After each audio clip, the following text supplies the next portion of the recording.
சென்னையில் பரபரப்பை ஏற்படுத்திய பல கோடி மோசடி வழக்கில் அரசியல் கட்சித் தலைவர் ஹரி நாடார் கைது செய்யப்பட்டுள்ளார். பஸ் உரிமையாளருக்கு ரூபாய் 30 கோடி கடன் வாங்கி தருவதாக கூறி ரூபாய் 77 லட்சம் கமிஷனாக பெற்றதாக புகார் எழுந்தது. வங்கியின் மூலம் ரூபாய் 70 லட்சமும் ரொக்கமாக ரூபாய் 7 லட்சமும் வழங்கப்பட்ட நிலையில் ஹரி நாடார் கொடுத்த டிமாண்ட் டிராஃப்ட்கள் போலி என தெரியவந்தது. இதையடுத்து சென்னை மத்திய குற்றப்பிரிவு போலீசார் கனிப்படை அமைத்து விசாரணை நடத்தினர்.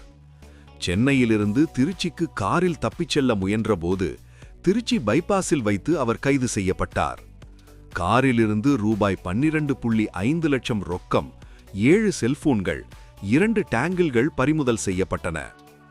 ஏற்கனவே பல கோடி மோசடி வழக்குகளில் சிக்கிய ஹரி நாடார் ஜாமீனில் வெளியே வந்த பிறகும் மோசடியில் ஈடுபட்டது அதிர்ச்சியை ஏற்படுத்தியுள்ளது. இது போன்ற முக்கியமான செய்திகள் உடனுக்குடன் தெரிய உங்கள் ஆதரவுடன் இந்த சேனலை வளர்க்க உதவுங்கள். இன்னும் பல உண்மை செய்திகள் பார்க்க இப்போதே நம்ம சேனலை சப்ஸ்கிரைப் பண்ணுங்க. வீடியோ பிடிச்சிருந்தா லைக் அண்ட் ஷேர் பண்ண மறக்காதீங்க.